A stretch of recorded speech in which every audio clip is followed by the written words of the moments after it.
কত টিহার মালিক কইছস তাহলে গরিব দুঃখীর দান করিয়া দে। হ্যাঁ দর্শক, ভিডিও দেখে হাসতে হাসতে যদি পেটের ব্যথা ধরে যায় তাহলে এর জন্য কর্তৃপক্ষ দায়ী নয়। নিজ দায়িত্বে দেখুন আর হাসতে থাকুন। ভাড়ানির ঘরের ভাড়ানি, ফহিনীর ঘরের ফহিনী, ৫০০ দিন মানুষের ক্ষেত্রে কামলা দিছস। হ্যাঁ, আজকে কয় কোটি টিহার মালিক হয়ে গেছস।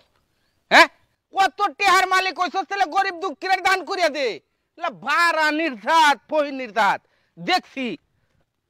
ইসমাইল ভাই, হ্যাঁ কি হইছে? কারে বকাবকি করু নিবা? আর কইছ না রে ভাই, ওই এবারে লোকটার চিনস না তুই? হ্যাঁ কাবিল্লা রে। হ্যাঁ চিনি তো। কয়দিনের বড় লোকটা? সেটা তো আমিও কই। ৫০০ দিন কামলা দিছে মানুষের। আজকে কয়েকটা টেহা হইছে দেখিয়া মানুষে মানুষ মনে করতেছে না। আরে বেটা কি সেটা তো কইবা আগে। টেহা হইছে গরিব দুঃখীরে বিলাই দে। মিষ্টি খাস না? মিষ্টি? হ্যাঁ মাশাআল্লাহ, মিষ্টি তো সুন্দরই দিকে। কই পেলে রে? হেব্বি তো।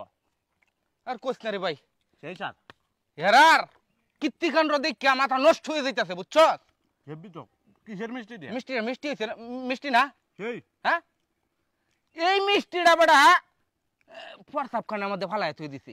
টেহা পয়সা বেশি হয়ে গেছে তোরা, গরিব দুঃখীরা দান করে দে। মিষ্টি খাইয়া হাইবার হালাই দিতাছ। কি কইছস তুই?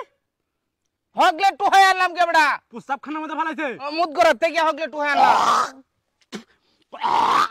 তোর কি সেইবার? তুই প্রস্তাব খানার মিষ্টি আবার খাইছস?